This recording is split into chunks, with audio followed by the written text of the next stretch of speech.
Hello everyone, कैसे हैं आप सभी लोग। आई होप सारे लोग बढ़िया और शानदार होंगे। तो चलिए, अकाउंटेंसी का पेपर बिल्कुल नज़दीक है, हमारी आखिरी फाइट है हमारी, है ना। इस फाइट को बहुत अच्छे से कर लिया जाए तो 31 को पेपर हमारा है। तो उसके लिए हमें तैयारी थोड़ा करनी पड़ेगी, 5 दिन टूट कर लगना पड़ेगा। ठीक है बात। तो किस तरीके से हम लोगों ने तैयारी करनी है वो आप प्लान कर लें और प्लान के तहत चलने का प्रयास करें पूरा पूरा, तो अच्छी तैयारी 5 दिन में हो सकती है। अब रही बात, आज हम बात करने वाले हैं डेथ के ऊपर। हमने जो नई सीरीज लेकर आनी है, ये 10-15 दिन की जो हमारी स्ट्रेटेजी थी, उसमें हमने फंडामेंटल ऑफ पार्टनरशिप के ऊपर डिस्कस कर लिया। गुडविल यानी जो वैल्यूएशन ऑफ गुडविल वाला चैप्टर है उसके ऊपर बात कर ली, एडमिशन ऑफ अ पार्टनर के बारे में बात कर ली, रिटायरमेंट ऑफ अ पार्टनर के बारे में बात कर ली, यानी कौन कौन से क्वेश्चन इन चैप्टर से इंपॉर्टेंट रहते हैं और एग्जाम में अक्सर देखने को मिलते हैं, उन क्वेश्चन के ऊपर हम लोगों ने बात करी थी।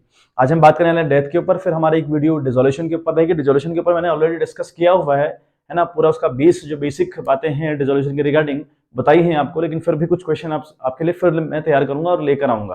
अब रही बात हमारा इशू ऑफ शेयर, तो इशू ऑफ शेयर के लिए मैंने वीडियोस ऑलरेडी डाली हुई हैं चैनल पर। जो 6 मार्क्स वाली सीरीज हम लोग को चली थी, है ना, 6 मार्क्स वाले इंपॉर्टेंट क्वेश्चन की एक सीरीज मैंने डाली हुई थी, उनको आप वॉच कर लें। उनमें से चार क्वेश्चन या 3 क्वेश्चन मैंने लगभग शेयर के रिगार्डिंग डिस्कस किए हुए जो अपने आप में इंपॉर्टेंट है। तो उन तीनों को अगर आप कर लेंगे तो फिर शेयर वाला क्वेश्चन आपसे हो जाएगा एग्जाम में, ये गारंटी है मेरी ओर से। रही बात जो बैलेंस शीट वाला क्वेश्चन शेयर से आता है, इशू ऑफ शेयर से एक बैलेंस शीट का क्वेश्चन आता है, how to represent the share capital in the balance sheet. तो इसके रिगार्डिंग 3 वीडियोस हैं, उन 3 वीडियोस में 4 क्वेश्चन के ऊपर डिस्कस किया गया है, उन्हें आप वॉच कर लें अच्छे से।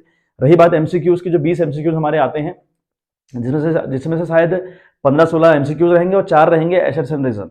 ठीक है बात। तो 15-16 एमसीक्यूज तैयार करने के लिए लगभग 7-8 वीडियोस डाले हैं, उनको स्पीड में एक बार वॉच कर लें, उनको देख लें।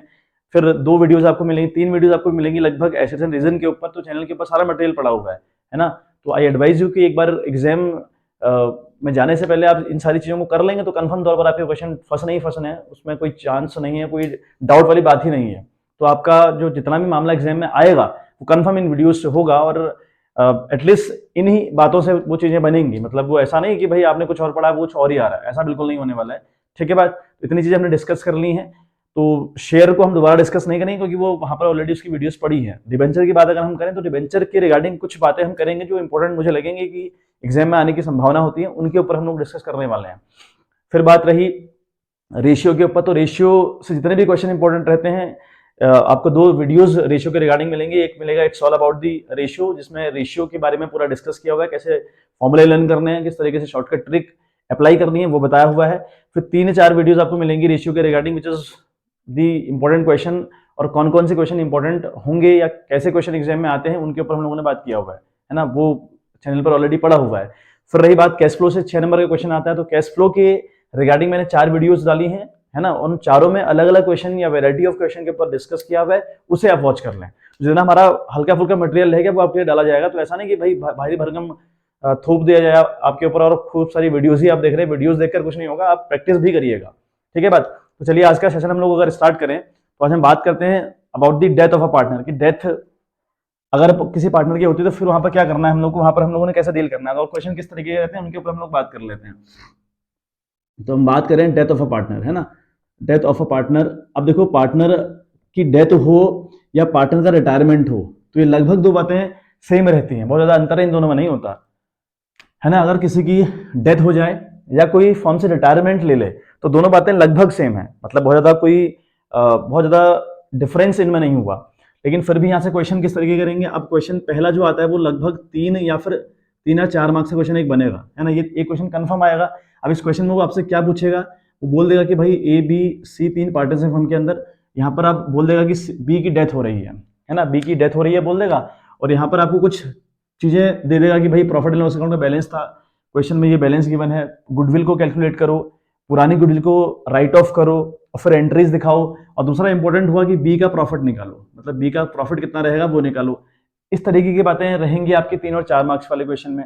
अब बात करें जो एक क्वेश्चन पॉसिबिलिटी हुई 6 मार्क्स की, तो 6 मार्क्स का कैसा क्वेश्चन आएगा, that will be the long question. अब उस लॉन्ग क्वेश्चन में क्या इंपॉर्टेंट हुआ, है ना, किस तरीके के क्वेश्चन बनेगा अल्टीमेट लेवल पर, वो अगर हम बात करें ना, वो हम देखें तो वो आपको लगभग देखो आपसे बोलेगा कि भाई ए बी सी 3 पार्टनर्स हैं, है ना, इस सी की डेथ हो रही होगी, इस सी की डेथ हो रही होगी, फिर आपसे बोलेगा कि इस सी का कैपिटल अकाउंट बनाओ।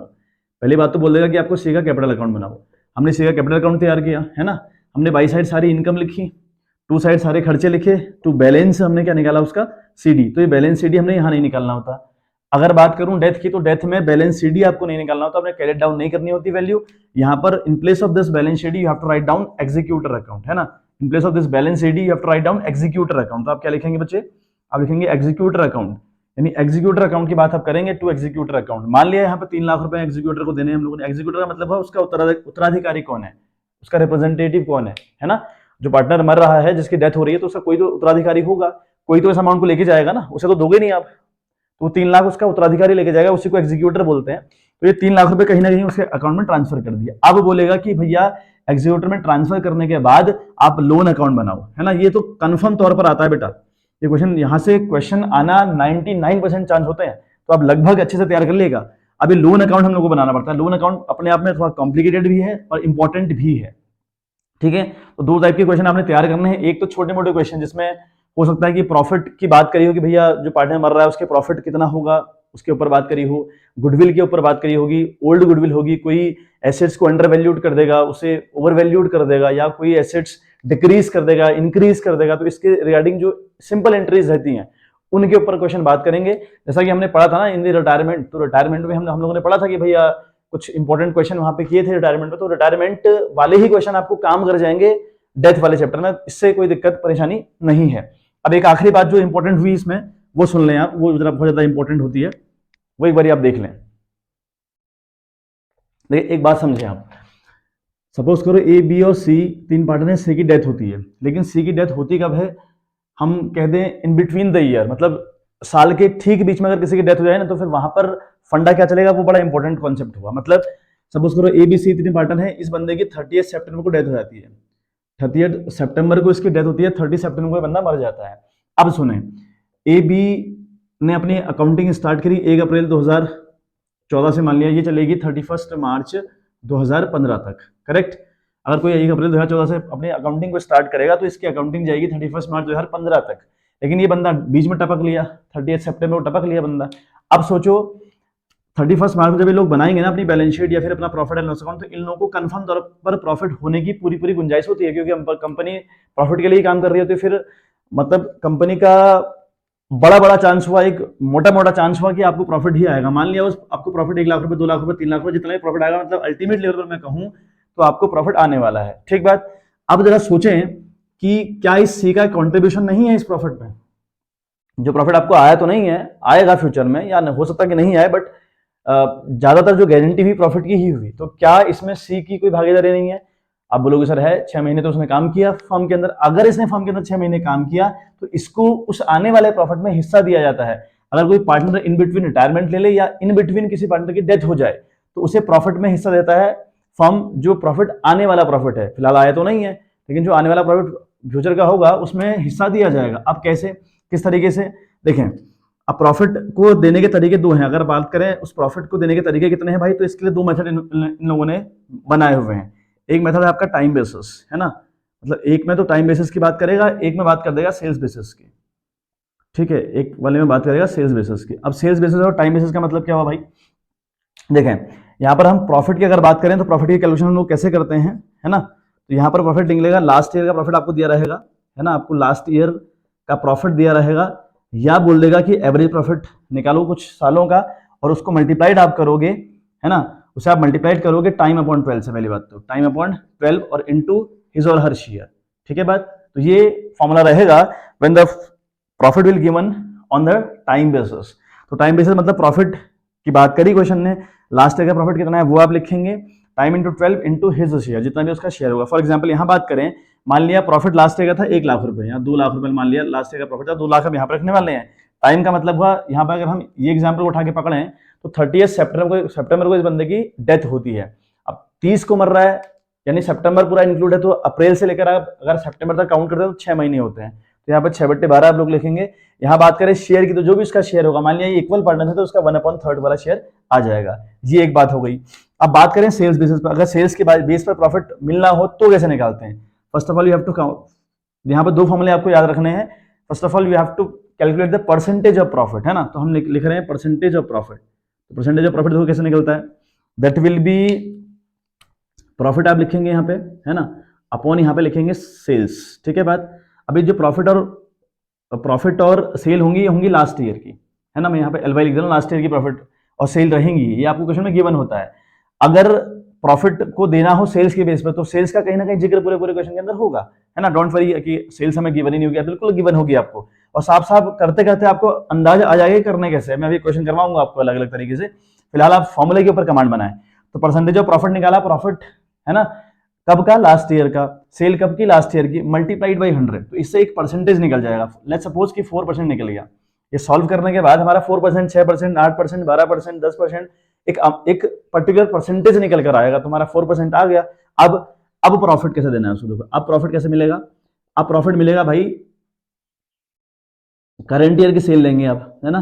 करंट ईयर की सेल का मतलब क्या हुआ, एक सेल तो आपको पिछले साल की दी होगी, एक सेल आपको दी होगी 1 अप्रैल से लेकर 30 सितंबर तक की सेल थी भैया 4 लाख रुपए।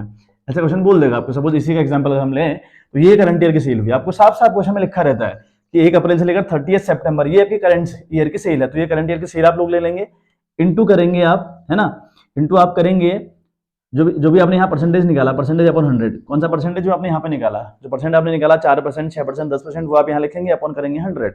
बात करें इनटू हिज शेयर, जो भी उसका शेयर होगा। मान लिया अगर लेट्स सपोज इसी की हम बात करें तो ये जो सी है, इस सी का 1/3 आप लोग ले लेंगे, तो आपका प्रॉफिट निकल आएगा। ठीक है बात। चलिए अगर हम आखिरी बात करें एंट्री के ऊपर कि इसकी एंट्री किस तरीके से हम लोग करते होंगे, मतलब ये प्रॉफिट तो मिल रहा है ना, इस प्रॉफिट को क्या कहते हैं, इस प्रॉफिट का नाम हुआ सस्पेंसिबल प्रॉफिट, यानी जो प्रॉफिट अभी तक आया थोड़ी है, हम उस प्रॉफिट में इस बंदे को हिस्सा देने वाले हैं। मैंने कहा था ना कि भाई 31 मार्च को प्रॉफिट होगा, लेकिन वो 30 सितंबर को मर रहा है, तो हम इसलिए उसको प्रोवाइड करवा रहे हैं। हमें ये पता है भाई इसका कंट्रीब्यूशन है इस प्रॉफिट में, जो प्रॉफिट हमें आया इसमें कहीं ना कहीं इस मरने वाले का योगदान भी था, तो इसलिए हम उसको प्रॉफिट दे रहे हैं। लेकिन ये प्रॉफिट अभी तक आया नहीं है, तो इसलिए इसका नाम हुआ प्रॉफिट एंड लॉस सस्पेंस। ये प्रॉफिट सस्पेंसिबल हुआ, मतलब कंफर्म नहीं है ना कि आएगा, तो इसकी एक एंट्री मारी जाती है इस तरीके से। अब लिखेंगे profit and loss suspense account debit करेंगे आप। Profit and loss suspense account debit जाएगा टू सीज कैपिटल अकाउंट। हमने सी का एग्जांपल है कि सी की डेथ हो रही है, तो अदरवाइज आप डिजीज पार्टनर कैपिटल अकाउंट कर लें, है ना। तो profit and loss suspense account लिखेंगे to C's capital, to B's capital, to Sonu Monu, जो भी आपको दिया होगा क्वेश्चन में किसकी डेथ हो रही है वो आप कर लेंगे। ठीक है, तो यहाँ पे लिख देंगे बीइंग प्रॉफिट ट्रांसफर टू, है ना, डिजीज पार्टनर कैपिटल अकाउंट या C's capital account till the date of his death. उसकी डेथ तक की का जो प्रॉफिट बनेगा उसको हम उसके अकाउंट में ट्रांसफर करने का काम कर रहे हैं। ठीक है बात। ये इंपॉर्टेंट 3-4 कॉन्सेप्ट आपने याद रखना है कि भैया एक ये प्रॉफिट वाला कॉन्सेप्ट बहुत इंपॉर्टेंट है। फिर मैंने आपको बताया कि किस तरीके के क्वेश्चन यहाँ पे रहते हैं, उनके ऊपर हम डिस्कस करने वाले हैं। बात करते हैं एक बार क्वेश्चन के ऊपर। तो देखें आप अपना फर्स्ट क्वेश्चन आपकी स्क्रीन पर क्या कहता है। ठीक है बात। तो फर्स्ट क्वेश्चन आपसे कहता है कि in a partnership firm Samar, Rita and Gagan are partners sharing profits and losses in the ratio 4:3 as per the term of the partnership deed of the firm on the date of on the death of any partner, है ना, कि अगर किसी partner की death होती है तो goodwill was to be valued at 50% of the net profit credited to the that partner's capital account during the last completed year before his or her death. The profits and losses for the last 5 years were rupees 1,20,000, 1,94,000, 2,10,000, 60,000 and 1,68,000. Now on 1st April 2021 summer died, 1st April को मर गया बंदा। अब on that date land and building was found undervalued of rupees 1,60,000 which was to be considered. Calculate the amount of Summers share of goodwill in the firm and pass necessary adjustment journal entries of goodwill and revaluation of assets. ठीक है बात। ये question हमारे पास है। बात करते हैं question के ऊपर। क्वेश्चन एक बार ब्रेक करके समझने का प्रयास करते हैं। देखो क्या कहता है कि SRNG, मतलब हम बात करें Samar, Rita and Gagan are partners in a firm, जिसका रेशियो 4:3 के हिसाब से लोग प्रॉफिट को बांटने का काम करते हैं। आगे लिखता है कि जो गुडविल की कैलकुलेशन होनी है ना, जो कुछ बातें इंपॉर्टेंट हैं उसमें, वो बातें हम डिस्कस कर लें। तो गुडविल को कैसे कैलकुलेट करना कह रहा है, 50% ऑफ प्रॉफिट, है ना। 50% ऑफ प्रॉफिट, कौन से प्रॉफिट का मतलब गुडविल कौन सी कैसे निकलेगी गुडविल।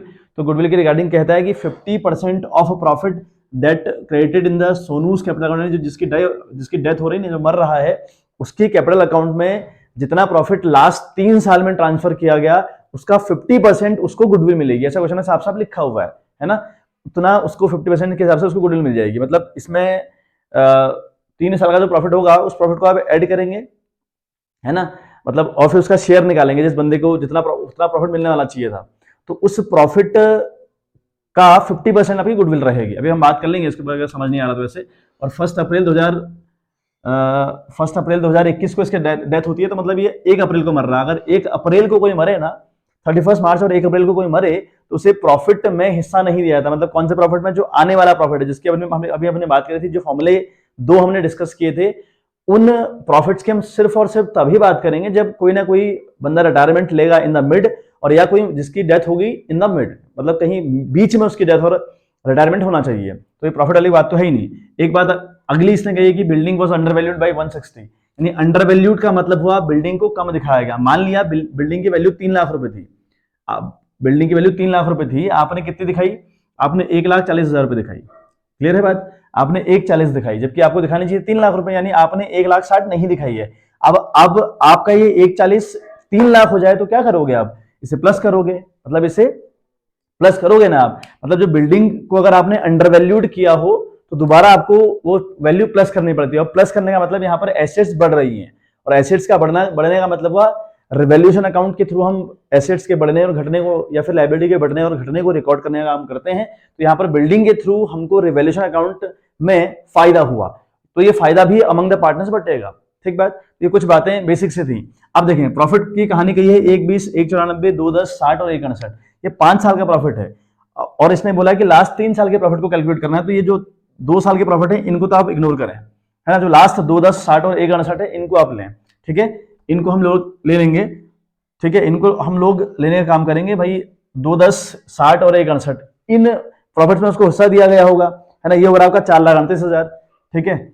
लास्ट ईयर जो लास्ट 3 साल का प्रॉफिट था वो 4,38,000 को हो रहा है, मतलब 2, 10, 60 और 1,68 को मिला के। तो ये जो दोनों शुरुआत के हैं उनको आप इग्नोर करिएगा। तो ये प्रॉफिट इन टोटल कंपनी को हुआ। अब बात करें 4,38,000 में उसका क्या शेयर रहा होगा, है ना। हम लिखे सोनू शेयर, हम बात करें सोनू शेयर, यानी सोनू का शेयर कितना रहा भाई इसमें? तो सोनू का 4/8 का शेयर रहा होगा, है ना। मतलब पूरा प्रॉफिट 3 साल का 4,38,000 रुपए था। उस 4,38,000 में 4/8 का सोनू का हिस्सा हुआ उस, ठीक है। तो ये आपका आ रहा है 2,19,000, ये आपका आ रहा है 2,19,000, यानी उसको अल्टीमेट लेवल पर 3 साल में 2,19,000 मिले होंगे। अब इसी का 50% उसको गुडविल मिलेगी, ऐसा क्वेश्चन है, कहा है साहब साहब, ठीक है। अब गुडविल की बात करें, है ना, गुडविल की हम बात करें तो कितने गुडविल मिलने वाले भाई उसको?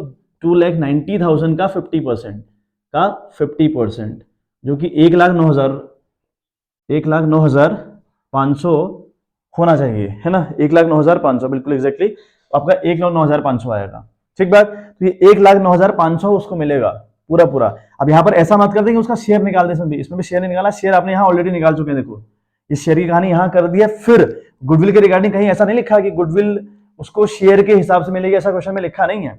पूरी गुडविल उसी को मिलेगी 1,09,500 रुपए, ये पूरी की पूरी उसकी है। तो कंफ्यूज ना हो, यहाँ शेयर ना निकालें, यहाँ जबरन अपने मन से शेयर ना निकालें। शेयर के 2 तरीके, एक तो यहाँ शेयर आपने निकाल दिया, दूसरा क्वेश्चन में पर्टिकुलरली बात नहीं करेगी उसके गुडविल में शेयर होगा, गुडविल की बात करेगी सिर्फ, है ना। उसने ऐसा नहीं लिखा क्वेश्चन में, कहीं ऐसा नहीं लिख रहा कि गुडविल में शेयर दिया जाएगा, ऐसा नहीं लिखा हुआ है, ठीक बात। तो 1,09,500 की गुडविल इसको मिलेगी। अब हमें पता है जो 1,09,000 की गुडविल है वो मिलेगी भाई सोनू को, लेकिन हमको ये समझ में आना चाहिए कि रीता और गगन को ये गुडविल देनी पड़ेगी, क्योंकि कहीं ना कहीं ये शेयर इनका, सोनू का शेयर इन दोनों ने एक्वायर किया होगा। ऐसा क्वेश्चन में कहीं लिखा तो नहीं है कि इन्होंने एक्वायर किया, या हमें नया शेयर भी नहीं दिया। जब नया शेयर दिया हो तो आप गेनिंग शेयर निकालेंगे, इन द रिटायरमेंट और in the death same condition हुई। लेकिन यहाँ पर क्वेश्चन ने कहा नहीं है कि नया शेयर क्या होगा। तो हम लोग क्या करेंगे, इस 4 को हटाओ, जो बचा हुआ शेयर है ना 3 और 1, it will be considered as gaining ratio. तो हम मानेंगे कि रीता ने 3/4 का गेन किया और गीता ने 1/4 का गेन किया। तो इन दोनों का कंट्रीब्यूशन कितना होगा? 1,09,500 इंटू 3/4, 1,09,500 इंटू 1/4, ठीक बात। ये इनका कंट्रीब्यूशन इस गुडविल के अंदर होगा। देखिए बच्चे, अब तो एंट्री हम लोग क्या करेंगे, मैं बताया भाई सोनू को मिलेगा, रीता और गीता देंगे किस रेशियो में? 3/4 और 1/4 में। तो हमने कहा रीतास कैपिटल अकाउंट डेबिट, क्योंकि रीता को देना पड़ रहा है, गीतास कैपिटल अकाउंट भी डेबिट किया क्योंकि गीता को भी देना पड़ेगा, और सोनू को मिलेगा तो हमने किया सोनूस कैपिटल अकाउंट हम लोगों ने क्रेडिट कर दिया। ये इसकी एंट्री हो गई बच्चे, ठीक बात, ये इसकी एंट्री होगी। हम नरेशन लिखेंगे इसमें, being summers share of goodwill adjusted in capital accounts of gaining partners in their gaining ratio, that is free ratio 1, ठीक बात। ये पहली एंट्री हमारी हुई। देखें अब जो हमारे पास दूसरी बात यहाँ पर काम की है वो कहा उसने बिल्डिंग को अंडर वैल्यूड किया गया 1,60,000 से, यानी बिल्डिंग कम को कम दिखाया गया। अब हमें बिल्डिंग बढ़ानी पड़ेगी, अगर बिल्डिंग बढ़ानी पड़ेगी तो बिल्डिंग को डेबिट करना पड़ेगा, हाँ है ना, क्योंकि बिल्डिंग अपने आप में एसेट्स है और assets always having the debit balances. तो जब इनको दोबारा प्लस करना होता है वी हैव टू, है ना, we have to do them debit, तो इन्हें हमें डेबिट करना पड़ेगा। अब हमें डेबिट करना पड़ेगा तो भाई बिल्डिंग डेबिट जाएगी, तो हम यहाँ पे एंट्री सेकंड क्या करेंगे, हम सेकंड एंट्री करेंगे बिल्डिंग अकाउंट डेबिट, है ना, building account debit with rupees 1,60,000, क्योंकि ये बढ़ानी है। हमें बताया भाई किसी भी एसेट्स का बढ़ना घटना, लाइबिलिटी का बढ़ना घटना हम लोग रिकॉर्ड करते हैं थ्रू द रिवैल्यूएशन अकाउंट, तो हम टू कर देंगे, टू रिवैल्यूएशन अकाउंट, है ना, टू रिवैल्यूएशन अकाउंट हम लोग कर देंगे बच्चों, ठीक है बात, विथ रुपीज 1,60,000, ठीक है। अब लिख देंगे being building was under valued now rectified या एडजस्टेड, हम लोग लिख सकते हैं इस कहानी को। अब बात करें तो तीसरी एंट्री की हम बात करें तो हमें पता है भाई रिवैल्यूएशन तब क्रेडिट जाया करता है जब इसको फायदा होता है, जब इस अकाउंट में फायदा होगा ये क्रेडिट जाएगा, जब इस अकाउंट के अंदर नुकसान होगा ये खुद को डेबिट करने का काम करता है। ये हमने रिटायरमेंट वाले चैप्टर में अच्छे से डिस्कस किया हुआ है। अच्छा, अब आप देखें ये रिवैल्यूएशन का भाई फायदा है रिवैल्यूएशन, तो अब यहाँ पे हम रिवैल्यूएशन अकाउंट को डेबिट करेंगे, है ना, हम लिखेंगे revaluation account debit with rupees 1,60,000। अगर रिवैल्यूएशन में प्रॉफिट हुआ, है ना, क्योंकि क्रेडिट हुआ है रिवैल्यूएशन तो ये प्रॉफिट की कंडीशन है, तो ये प्रॉफिट अमंग द पार्टनर्स बढ़ जाएगा, ठीक, हम लिखेंगे टू, है ना, to Sonu's capital account debit, क्योंकि यहाँ पे सोनू को भी मिलेगा, क्योंकि इस 1,60 वाली जब 1,60 को अंडर वैल्यूड किया गया होगा ना तब सोनू भी मौजूद था उस फॉर्म के अंदर, तो सोनू को भी हिस्सा दिया जाएगा, to Sonu's capital account, to Sonu's capital account, ये क्रेडिट जाएगा। उसके बाद टू रीतास कैपिटल अकाउंट, है ना, और टू गीतास कैपिटल अकाउंट, ठीक है बात। अब 1,60 को हमने बांटना है किस रेशियो में भाई, 4/8, 3/8 और 1/8 में, ठीक है, 4/8, 3/8 और 1/8 में, तो 80, 60, 20 आ रहा है ये अल्टीमेट लेवल पर, ये आ रहा है आपका 80, ठीक है, और 60, चलो और एक दो, 80, 60, 20, है ना, आप करके देख लें, 1,60 आपकी वैल्यू थी और इंटू आप लोग कर लें 4, 3 और 2 और यहाँ पे 8, 8 दूना 16, 20, 20 चक्कू 80, 20 3 60, 20 दूनी 20, तो इसलिए 80, 60 और 40 आ रहा है। तो ये 3 एंट्रीज इसमें इंपॉर्टेंट थी बच्चों, जो कि हमें आनी चाहिए, ठीक है। यहाँ पर आप नरेशन लिखेंगे being the transfer of gain profit on revaluation to partners capital account in their old profit sharing ratio, ठीक बात, ये आप कर दें। तो पहला क्वेश्चन हमारा समाप्त हुआ, यही जानकारी क्वेश्चन हमसे पूछ रहा था, ठीक है बात। चलिए हम नेक्स्ट क्वेश्चन के ऊपर बात करते हैं। नेक्स्ट क्वेश्चन देखें आपकी स्क्रीन पर क्या कहता है आपसे। नेक्स्ट क्वेश्चन की अगर हम बात करें तो लिखता है सोनू मोनू, ठीक है, बात करता है Sonu Monu and Tonu were partners in a firm sharing profits and losses on the ratio of 4:3, यानी Sonu Monu and Tonu 3 partners firm के अंदर हैं, जिनका शेयरिंग रेशियो आपका 4:3 है। The firm closes its books on 31 March every year, लिखा हुआ है as per the agreement on death of any partner, अगर किसी पार्टनर की डेथ होती है तो एग्रीमेंट बना हुआ है कि the share of goodwill of disease partner, देखो यहाँ पर शेयर ऑफ गुडविल लिखा है। अब शेयर ऑफ गुडविल का मतलब देखो यहाँ पर मैंने आपसे कहा था कि गुडविल 4:29 का हमने प्रॉफिट कैलकुलेट किया, उसका हिस्सा निकाला 2:19, हमने कहा ये 2:19 पूरी की पूरी गुडविल, इसका इस 2:19 का 50% करके 1,09,500 है, तो मैंने कहा ये पूरा का पूरा मरने वाले बंदे का है। यहाँ पर ऐसा नहीं लिखा था कि हिज शेयर ऑफ गुडविल, ठीक है, तो कंफ्यूज ना हो आप, हिज शेयर ऑफ गुडविल यहाँ नहीं लिखा, लेकिन यहाँ पे लिखा है शेयर ऑफ गुडविल। तो इस क्वेश्चन में हिज शेयर ऑफ गुडविल लिखा है तो हम लोग शेयर भी निकालेंगे, मतलब उसका जो शेयर होगा उसका मल्टीप्लीकेशन करके हम शेयर भी निकालना के काम यहाँ पर करेंगे, अदरवाइज क्वेश्चन सही में, इसलिए मैंने वो लिया है कि ताकि आपको ये लाइन क्लियर रहे, ठीक है बात। तो लिखा है the share of goodwill of disease partner will be calculated at 50% on the basis of net profit of last 4 completed year, last 4 साल का प्रॉफिट हम लोग लेना है ना, प्रॉफिट को ऐड करना है और उसका 50% हमने लेना है, ठीक है, और उसका शेयर भी निकालना है। यहाँ तो कहानी कुछ और थी। फिर आगे कहता है सोनू डाइड ऑन 30th जून, ये 30th जून को मर रहा है। अब 30th जून को मरने का मतलब है इन द मिड मर रहा है ना, मिड में अगर मर रहा है तो फिर कहीं ना कहीं प्रॉफिट एंड लॉस सस्पेंस की बात क्वेश्चन में हो सकती है। फिर आगे लिखता है the profit for the last 4 year were 97, 15, 30 and 84, his share of profit in the year of his death, है ना, was to be calculated on the basis of sales, sale के बेस पर उसके प्रॉफिट की बात भी हमने करनी है, क्योंकि वो मिड में मरा है, तो अगर मिड में मरा है तो प्रॉफिट की कैलकुलेशन तो करनी पड़ेगी। अच्छा, फिर कहता है sales for the year ended 31 March 2019 was rupees 21 lakh, from 1 April 2019 to 30th June 2019 the firm sale was rupees 2 lakh, pass necessary journal entries relating to the amount of goodwill and profit to be transferred to Sonu's capital account. तो ये हमारा बच्चों question है, तो question को break करके एक बार हम समझने का प्रयास करते हैं। देखिए बच्चे, तो क्वेश्चन कहता है कि सोनू, मोनू और टोनू तीन पार्टनर्स किसी कंपनी के अंदर है जिनका रेशियो 4:3:1 है। ठीक बात। अच्छा, गुडविल के रिगार्डिंग क्वेश्चन ने बात कही है कि गुडविल को कैसे कैलकुलेट करना है, या फिर गुडविल का कितना शेयर होगा जो बंदा मर रहा है, जिसकी डेथ हो रही है। तो बात करें तो गुडविल कहता है कि जो डिजीज पार्टनर है यानी जिसकी डेथ हो रही है उसको गुडविल कितनी मिलेगी, वो डिसाइड होगी at 50% on the basis of net profit of the last 4 year, यानी 4 साल के प्रॉफिट का 50% और फिर उस बंदे का share, that amount will be called disease partners goodwill account, है ना। सपोजिंग बात करें गुडविल की रिगार्डिंग, बात करें कि भाई 4 साल के प्रॉफिट को ऐड करो, मतलब हमने 97 1,05,000 प्लस 30,000 इंटू 84 किया, इसको मल्टीप्लाई बाई अगर हम 100 करते हैं तो ये आपका आ रहा है 1,58,000, यानी हमारी गुडविल ऑफ द फर्म 1,58,000 आई। ठीक है, इस क्वेश्चन में, और इसलिए पिछले क्वेश्चन में थोड़ा सा डिफरेंस था, वहां पे शेयर ऑफ गुडविल की बात नहीं करी, तो हमने यहाँ पे सीधे उसका शेयर निकाल दिया, और क्वेश्चन ने साफ साफ कहा था कि उस प्रॉफिट में गुडविल को कैलकुलेट किया जाएगा जो प्रॉफिट उसको 3 साल के बेस में मिल रहा हो, उसका 4/8 हम लोगों ने किया था, वो एक थोड़ा सा अलग सा मुद्दा था, ये थोड़ा सा अलग सा मुद्दा है, तो कंफ्यूज ना हो आप लोग।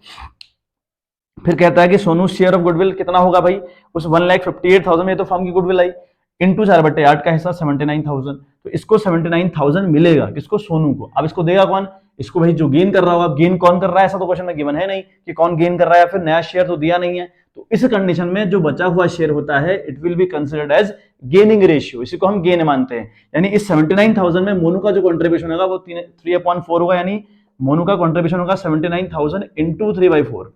ठीक बात। ऐसे ही बात करें टोनू का जो कंट्रीब्यूशन होगा it will B 79,000 into 1/4। Entry की बात करें तो एंट्री हम क्या करेंगे भाई, सोनू को तो पैसा मिलेगा तो सोनू क्रेडिट जाएगा और मोनू और टोनू दोनों डेबिट जाएंगे। ठीक है बात। देखिए एंट्री मैंने कर दी, इसमें हम मोनूस कैपिटल अकाउंट डेबिट करेंगे 59,250 से, और टोनू का कैपिटल अकाउंट डेबिट करेंगे 19,750 से, और टू सोनूस कैपिटल अकाउंट हुआ 79,000 से। ठीक है बात। अगर नरेशन की अगर हम बात करें तो नरेशन हम लोग लिखेंगे बीइंग गुडविल एडजस्टेड लिख दें, या हम लिख दें बीइंग, है ना, goodwill adjusted in the gaining ratio, what हम कुछ भी नरेशन जो रिलेवेंट नरेशन हो वो हम लिख सकते हैं बच्चों। अच्छा, यहां तक की बात तो हमारी हो गई। अब हमें क्या बात करनी है, देखो अब हमें एक बात और करनी है, यहाँ पर सिर्फ आप प्रॉफिट के रिगार्डिंग बात करिए कि उसको प्रॉफिट में हिस्सा दिया जाएगा। क्यों, आगे लिखता है कि सोनू की जो डेथ होती है वो 30 जून को होती है। मैंने कहा अगर इन बिटवीन किसी बंदे का रिटायरमेंट हो या किसी की डेथ हो जाए तो आप ये श्योर मान के चलिए कि वहां पर प्रॉफिट उसको मिलेगा, और उस प्रॉफिट को हम प्रॉफिट नहीं सस्पेंस प्रॉफिट या सस्पेंसिबल प्रॉफिट कहते हैं। उसकी एंट्री हम प्रॉफिट एंड लॉस सस्पेंसिबल के थ्रू करते हैं। ठीक है बात, ये बात याद रखें। अब यहां पर किसकी बेस पे निकालना, मैंने प्रॉफिट की रिगार्डिंग बात बताई थी आपको, या तो प्रॉफिट निकाला जाएगा ऑन द टाइम बेसिस या फिर सेल्स बेसिस। तो यहां पर बात कही है कि सेल्स की बेस पे निकालना है, और यहाँ पर लास्ट ईयर की सेल दे रखी है मुझे 21 लाख रुपए, और 1 अप्रैल से लेकर 30 जून तक, यानी अप्रैल से नया सेशन स्टार्ट हुआ और 30 जून को बंदा मर गया, तो वहां तक की जो सेल है वो 2 लाख रुपए है। ठीक। अब बात करें लास्ट ईयर का प्रॉफिट हम लोग को चाहिए होता, तो लास्ट ईयर का प्रॉफिट गुरु ये है 84,000, है ना, ये लास्ट ईयर का प्रॉफिट। तो इसके बेस पर हम एक परसेंटेज निकालेंगे, फिर उस बंदे का प्रॉफिट निकाल लेंगे, और उसके एंट्री हम क्या करेंगे भाई, उसके एंट्री हम लोग करते हैं। देखिए एंट्री में आपको बता देता हूं कि एंट्री हम लोग क्या करते हैं, हम एंट्री करते हैं profit and loss account debit, है ना, profit and loss suspense account debit, sorry, तो हम सस्पेंस अकाउंट डेबिट करेंगे, है ना, 2 कर देंगे, जो मर रहा है, मर कौन रहा है, सोनू भाई, तो सोनू कैपिटल अकाउंट, तो सोनू को एक प्रॉफिट में हिस्सा दिया जाएगा। नरेशन की बात करें तो नरेशन हम लिखेंगे being Sonu's share of profit till his death transfer to his capital account. ठीक है, ये हम बात लिख सकते हैं यहाँ पर। अब प्रॉफिट की कैलकुलेशन कैसे करनी है वो एक बार आप समझें। देखिए बच्चे, तो वर्किंग नोट हम प्रॉफिट का जो कैलकुलेशन हम लोगों ने करना है वो सेल्स के बेस पे करना है, तो हम लिखेंगे पहला परसेंटेज ऑफ प्रॉफिट हम कैसे निकालते हैं, profit of the last year upon sales of last year into 100। Profit of the last year की बात करें तो हमें 84 गिवन है क्वेश्चन के अंदर, है ना, कहीं स्पेसिफिक लिखा नहीं है, लेकिन जो क्वेश्चन का पूरा डेटा हम लोग को दे रखा है वहां पर लास्ट ईयर का जो प्रॉफिट है भैया वो 84,000 रुपये है। 84 लिखा, लास्ट ईयर की सेल हमें 21 लाख साफ साफ दे रखी है, इनटू किया हम लोगों ने 100, तो ये आपका निकला 4%। ठीक बात, तो इसको प्रॉफिट में 4% का हिसाब मिलेगा। अच्छा, शेयर ऑफ प्रॉफिट की बात करें, जो सोनू है, सोनू के शेयर का कितना प्रॉफिट उसको मिलने वाला है, तो sales of current year, formula हुआ sales of current year into rate by 100 into 4/100। ये 4/8 कहां से आया, हिज शेयर, मतलब उसका शेयर है 4/8। ठीक है बात, यहाँ पर आप लिख सकते हैं हिज शेयर, मतलब उस बंदे का शेयर है, जो बंदा रिटायरमेंट ले रहा है फिर जिसकी डेथ हो रही है बिटवीन द ईयर, उसका ही शेयर है। 2 लाख रुपए करंट ईयर की सेल हमको दी थी, लिखा था कि 1 अप्रैल से लेकर 30 जून तक की जो सेल है वो 2 लाख रुपए है, तुमने यहाँ 2 लाख लिखा, इंटू 4/100 ये रेट जो आपका यहाँ पर आया, इंटू उसका शेयर की बात करें तो 4/8, 4 3 7 1 8, यानी 4/8 का उसका शेयर है, तो उसका निकल रहा है बेटे 4,000 रुपए। तो entry profit and loss suspense account debit to Sonu's capital account 4000 है ना, being profit transfer to Sonu's capital account till the time of his death. ठीक बात, ये क्वेश्चन का तरीका था सेकंड वाले का। फिर हम थर्ड वाला क्वेश्चन उसके ऊपर हम लोग बात करते हैं। क्वेश्चन आप देखें, क्वेश्चन कहता है कि Ajay, Vijay and Sanjay were partners in a firm sharing profits and losses in the ratio 1:1। The firm closes its books on 31 March every year. On 30 September 2021 Vijay died. On that date his capital account showed a debit balance of ₹5 lakh. यानी विजय मर रहा है 30 September 2021 को और उसकी capital दिखा रही है डेबिट बैलेंस, जबकि कैपिटल का क्रेडिट बैलेंस होना चाहिए। अगर डेबिट दिखा रही है तो इसका ये मतलब हुआ कि वो कैपिटल चल रही है उसकी माइनस में, वो बंदा माइनस में चल रहा है। ठीक है बात, अच्छा। फिर लिखा है there was a debit balance of ₹30,000 in the profit and loss account. Profit and loss account में आपका 30,000 रुपये दिखा रखा है। अगर प्रॉफिट एंड लॉस अकाउंट का बैलेंस डेबिट हो तो लॉस है, अगर प्रॉफिट एंड लॉस अकाउंट का बैलेंस क्रेडिट हो तो वो प्रॉफिट है। तो यहाँ पर लॉस के तौर पर ये तीनों पार्टनर्स में डिसाइड कर दिया जाएगा, डिवाइड कर दिया जाएगा, वट एवर, है ना। तो आगे हम बात करें, the goodwill of the firm was valued ₹3,80,000, यानी गुडविल फर्म की 3,80,000 रुपए आके गई। और Vijay share of profit in the year of his death was to be calculated on the basis of average profit of last 5 years. ठीक है, तो विजय की death in between the year हो रही है और उसको प्रॉफिट मिलेगा, जिसे हम सस्पेंसिबल प्रॉफिट कहते हैं, जिसकी entry profit and loss suspense account के नाम से किया करते हैं। तो उसको प्रॉफिट मिलेगा, लेकिन किस बेस पर? टाइम बेसिस पर। एक है सेल्स बेसिस, एक है टाइम बेसिस। यहाँ सेल्स का जिक्र नहीं किया उसने, या सेल्स का जिक्र नहीं किया तो इसका मतलब सेल्स बेस के बेस पर तो नहीं है, यहाँ एवरेज प्रॉफिट के बेस पर, मतलब टाइम के बेस पर है। अच्छा, आगे लिखें, the profit of the year ₹65, 80, 70, 1,05,000 and 130, ये आपका प्रॉफिट है। पास necessary journal entries in the books of the firm on Vijay's death, यानी विजय की डेथ पर हमें एंट्री करनी है ना। विजय की डेथ के टाइम हम लोग को एंट्री करनी है, तो हमें सिर्फ और सिर्फ एंट्री विजय के लिए करनी है ना। सिर्फ और सिर्फ वो एंट्री हम लोग को करनी है जो विजय के रिगार्डिंग है, सारी एंट्री हम लोग को नहीं करनी।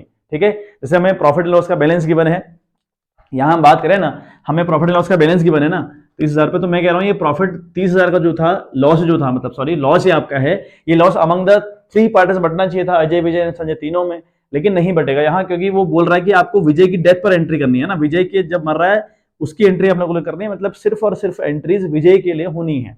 ठीक बात, अच्छा। अब हम देखें काम हमें करना क्या क्या है। तो अजय, विजय और संजय 3 पार्टनर्स हैं 1:1 में। विजय की डेथ 30 सितंबर को हुई, तो इसको भाई प्रॉफिट भी मिलेगा, जिसको हम सस्पेंसिबल प्रॉफिट कहते हैं। कि कैसे मिलेगा? क्वेश्चन ने कहा कि लास्ट ईयर के जो 5 साल की प्रॉफिट है उनका एवरेज निकालो, उसके बेस पर दे दो उसको, यानी ये टाइम बेसिस है ना। सेल्स बेस पर तब होगा जब क्वेश्चन में लास्ट ईयर की सेल, लास्ट ईयर का प्रॉफिट, ये सब कुछ और करंट ईयर की सेल आपको गिवन होगी, तभी जाकर वो फॉर्मूला काम करेगा, अदरवाइज वो काम नहीं कर सकता। बात करें प्रॉफिट एंड लॉस में, तो इसको हिस्सा दिया जाएगा भाई, इस प्रॉफिट में इसका भी तो हिस्सा है। उसके बाद गुडविल में इसको हिस्सा मिलेगा, 3,80,000 में इसका हिस्सा होगा, और जो बंदा गेन करेगा वो कंट्रीब्यूट करेगा। ठीक बात, बाद में हमें फिर अल्टीमेट लेवल पर दिखाना पड़ेगा कि भाई जो विजय है उसके एग्जीक्यूटर को कितना पैसा मिलना चाहिए। ठीक है बात, तो उसके लिए हम सबसे पहले वर्किंग नोट के थ्रू हम लोग चालू करें कि करना किस तरीके से हम लोगों ने है। देखें बच्चे, तो गुडविल हमें दी है फर्म की भाई 3,80,000 रुपए हैं, और फिर विजय का शेयर अगर हम निकालें गुडविल में, तो 3,80,000 इंटू 2/4 किया, 2 उसका शेयर है। ठीक है, 3,80,000 फर्म की गुडविल है और उसका जो शेयर है वो 2/4 का शेयर है। तो 2/4 करने के बाद ही आपका 190 आया, तो यानी इसको 190 मिलेगी। 190 इसको मिलेगी, और हमें पता है भाई गुडविल वो देता है जो गेन कर रहा होता है ना। अब गेन कौन कर रहा है, ऐसा कोई क्वेश्चन में लिखा नहीं है कौन गेन कर रहा है, ना हमको नया शेयर गिवन है जिससे हम गेन निकाल पाए। ठीक है बात, तो हम क्या करते हैं, जो जा रहा है उसको छोड़ो, या जो मर रहा है उसको छोड़ो। कितना बचा हमारे पास? अजय और संजय बचे, इनका रेशियो 1 और 1 है, तो हम ये मानकर चलेंगे कि इन लोगों ने इक्वली गेन किया। जितना भी शेयर विजय का था वो इन लोगों ने आधा आधा गेन किया होगा। अगर आधा आधा गेन किया है तो इस गुडविल में इन लोगों को आधा आधा देना पड़ेगा। तो 1,90,000 का आधा होता है 95,000। तो अब अजय का कैपिटल अकाउंट डेबिट जाएगा विद ₹90,000, संजय का कैपिटल अकाउंट डेबिट जाएगा with ₹95,000, and to Vijay's capital account 1,90,000। ठीक बात, आई होप बात समझ में आ गई होगी। लिखे being share of goodwill adjusted in the capital account of existing partner in the gaining ratio, या फिर लिख दें being goodwill adjusted in the gaining ratio. कोई दिक्कत परेशानी इस बात से नहीं है बिल्कुल भी। ठीक बात, अच्छा। एक एंट्री विजय के रिगार्डिंग ये हो गई पहली, यानी हमने गुडविल के रिगार्डिंग तो काम कर लिया। अब देखिए प्रॉफिट एंड लॉस का बैलेंस हमको गिवन है भाई 30,000 रुपए। तो जो 30,000 रुपए बैलेंस गिवन है ना हम लोग को प्रॉफिट एंड लॉस का, ये लॉस है क्यों? क्योंकि हम कह रहे हैं कि भाई इसका डेबिट बैलेंस है, और हमें पता है भाई प्रॉफिट का डेबिट बैलेंस नहीं होना चाहिए। अगर है तो ये लॉस, आप इसको मान के चलेंगे तो ये लॉस आपकी है। तो 30,000 में उसका कितना शेयर भाई? 2/4 का शेयर, है ना, 2/4 का, तो 2 1 कम 2 दूना 4, ठीक है, 2 1 कम 2 दूना 4, ये आपका 1/2 बना, और ये काटोगे अगर तीसरा तो बनेगा 15,000 रुपये। मतलब इस बंदे को इस प्रॉफिट एंड लॉस में, मतलब जो हमको लॉस कंसिडर कर रहे हैं, हम जिसको हम लॉस मान रहे हैं, उस लॉस में इसको 15,000 का कंट्रीब्यूशन करना पड़ेगा, किसको, विजय को, इसको करना पड़ेगा कंट्रीब्यूशन। अगर इसको करना पड़ेगा तो भाई इसका कैपिटल अकाउंट डेबिट जाएगा। तो एंट्री हम लोग करेंगे सेकंड वाली, विजय's कैपिटल अकाउंट डेबिट, है ना, हम लिखेंगे विजय's कैपिटल अकाउंट डेबिट, हम लोग करेंगे विजय's कैपिटल अकाउंट, हम लोग डेबिट करेंगे विथ ₹15,000, और 2 हम करेंगे प्रॉफिट एंड लॉस अकाउंट, 2 करेंगे प्रॉफिट एंड लॉस अकाउंट, ठीक है बात। ये क्रेडिट क्यों किया, क्योंकि प्रॉफिट एंड लॉस अकाउंट का डेबिट बैलेंस का मतलब हुआ प्रॉफिट एंड लॉस पहले डेबिट रहा होगा, अब जब क्रेडिट करोगे तभी जो बातें हैं वो ठीक ठाक हो पाएंगी। तो ये हमने काम करे, 2 एंट्री तो हमारी बच्ची ये हो गई, ठीक है बात। एक तो गुडविल के रिगार्डिंग और एक प्रॉफिट के रिगार्डिंग। कौन से प्रॉफिट के रिगार्डिंग, इस प्रॉफिट के रिगार्डिंग जहां पर प्रॉफिट और लॉस की बात हम लोगों ने करी थी, ठीक बात, ये हमारा काम हो गया। अब हम देखें, जो मैं अब मेन काम करना, जो मुख्य काम हमारा हुआ है, प्रॉफिट की कैलकुलेशन करनी है इस बंदे के लिए, क्योंकि ये बंदा मिड में मर रहा है तो इसको प्रॉफिट मिलेगा। अब हमने यहाँ पर देखा था कि यहाँ पर टाइम बेसिस पर मिल रहा है, और टाइम बेसिस पर भी 5 साल का प्रॉफिट उसके का एवरेज निकालना है, और उस एवरेज के हिसाब से उसको अपने प्रॉफिट देना है। तो देखिए मैं कैलकुलेशन करता हूं आपके लिए। देखें तो एवरेज प्रॉफिट की अगर हम बात करें तो निकलेगा 65, 80, 70, 1,05,000, 1,30। 5 साल की प्रॉफिट हमको गिवन है, डिवाइड बाई 5 किए हम लोगों ने, तो निकला आपका, ठीक है, इन सबको ऐड करके 450 डिवाइड बाई 5 किया तो निकला 90,000 रुपये, यानी 90,000 रुपये हमारा निकला एवरेज प्रॉफिट। अब उस एवरेज प्रॉफिट के हिसाब से मरने वाले को शेयर दिया जाएगा, किस तरीके से, विजय शेयर ऑफ प्रॉफिट 90,000 इंटू 6/12 कहां से आया भाई, 6 महीने हमारे साथ है वो 38 सितंबर तक। अब लगा लें हिसाब, अप्रैल, है ना, अप्रैल मई जून जुलाई अगस्त सितंबर तक वो हमारे साथ है, तो 6/12 का टाइम मिला और 2/4 का उसका हिस्सा, तो ये मिल रहा 22,500। एंट्री आप लोग करेंगे profit and loss suspense account debit to Vijay's capital account 22,500, 22,500 लिखेंगे नरेशन आप, प्रॉफिट ऑफ, ठीक है, Vijay's transfer to his capital account till his death, यानी विजय का जो प्रॉफिट है उसकी डेथ तक वो उसके अकाउंट में ट्रांसफर कर दिया गया। अच्छा, अब एक लास्ट एंट्री मैंने यहाँ पर करी है, एंट्री मैंने कर दी विजय's capital account debit to Vijay executor. क्या मतलब हुआ इस एंट्री का, ये एंट्री हमें क्यों करनी पड़ी, हमें विजय के डेथ के टाइम पर उसका अकाउंट खोलना है, उसका अकाउंट बनाना है, तो हमें ये बताना है कि विजय की जितने भी इनकम और जितने भी खर्चे फर्म से थे उन सबको एड लेस करके उसके एग्जीक्यूटर यानी उसके उत्तराधिकारी को कितना पैसा मिल रहा है, यह बताना है। अगर ऐसा है तो कैपिटल अकाउंट को डेबिट क्यों किया भाई, कैपिटल अकाउंट का बैलेंस हमेशा क्रेडिट में होता है, क्योंकि इनकम तो क्रेडिट में जाती है ना हमेशा, तो इसलिए इसको डेबिट किया और इसको ट्रांसफर कर दिया विजय एग्जीक्यूटर में। इसको ऐसे समझें, हम बना रहे हैं, मान लें कैपिटल अकाउंट हमारा बन रहा है कैपिटल अकाउंट, ठीक है बात, कैपिटल अकाउंट हम लोगों ने बनाया। हम यहाँ बैलेंस शीट, मैंने अभी स्टार्टिंग में आपको बताया था कि यहाँ बैलेंस शीट ना लिखकर हम लोग यहाँ पे 2 लिखते हैं, टू विजय एग्जीक्यूटर, यानी कैपिटल से ट्रांसफर करते हैं एग्जीक्यूटर को। तो कैपिटल का बैलेंस अपने आप में क्रेडिट हुआ, इसको इसलिए डेबिट किया ताकि अकाउंट लैप्स हो जाए अपने आप में, और इसको क्रेडिट कर दिया ताकि ये कंपनी के ऊपर चले जाए विजय एग्जीक्यूटर। तो ये 1,92,500 कहां से आया, वो एक लास्ट में मुद्दा हुआ जो समझने योग्य है फिलहाल, है ना, जैसे हमें समझ में, जो हमें समझ में आना चाहिए और हमें पता होना चाहिए। देखिए एक बात आप देखें, इस पूरी एंट्री के थ्रू आप समझने का प्रयास करें। हमें बताया भाई अजय और संजय ने 95 के हिसाब से विजय को 1,90 की गुडविल प्रोवाइड करवाई, बिल्कुल, तो 1,90 तो उसको यहां से मिला। चले और एक बात समझे, हमें विजय का कैपिटल अकाउंट यहाँ डेबिट किया है और प्रॉफिट लॉस अकाउंट को क्रेडिट किया, तो हमें बता भाई ये लॉस है, तो ये तो रिकवरी करी गई है ना, ये तो हमने रिकवरी किया, तो इसको तो हम फिर देखेंगे, पहले हम देखें मिल क्या रहा है। Profit and loss suspense account debit हुआ टू विजय's कैपिटल हुआ 22,500, ये भी इसको मिल रहा है ना, तो ये भी इसको मिल रहा है, तो अल्टीमेट लेवल पर कितना हो गया भाई, तो कह रहे कैरी 1 और 2, 2,12,500 ये बन गया आपका, ठीक है बात। अच्छा, उसके बाद हमको बताया भाई कि ये तो लॉस है, ये लॉस 15,000 रुपये था जिसकी हम रिकवरी करेंगे, और 5,000 रुपये कैपिटल हमें कहा था कि डेबिट बैलेंस है कैपिटल का, मतलब 20,000 रुपये उसका लॉस भी है, लेस कर दिए 20,000 रुपये। अब देखिए कितना बचेगा आपका, 500, 2 की 2 आया, 9 2 11, 92,500, और यहाँ पे 1,92,500, तो इसको अल्टीमेट लेवल पर 1,92,500 में देना है। वही मैंने यहाँ पे किया, विजय's कैपिटल अकाउंट डेबिट किया 1,92,500 और टू विजय's एग्जीक्यूटर किया 1,92,500, तो जिसकी नरेशन हम लोग लिखेंगे being amount due to Vijay transfer to his executor account, ठीक है। तो ये था आज का पूरा तामझाम। तो 3 क्वेश्चन हमने इसके ऊपर बात करी, 2 क्वेश्चन आप फिर इस सीरीज में देखेंगे, क्योंकि लोन वाले क्वेश्चन में डिस्कस नहीं किए जो इंपॉर्टेंट, अब लोन वाले क्वेश्चन इंपॉर्टेंट है, तो इस तरह के क्वेश्चन तो ये 3 से 4 नंबर वाले क्वेश्चन हैं, जो 6 नंबर वाले क्वेश्चन रहेंगे उनके ऊपर हम लोग बात करेंगे सेकंड पार्ट में। चलिए मिलते हैं आपसे इन द नेक्स्ट वीडियो, तब तक के लिए bye bye, have a good day.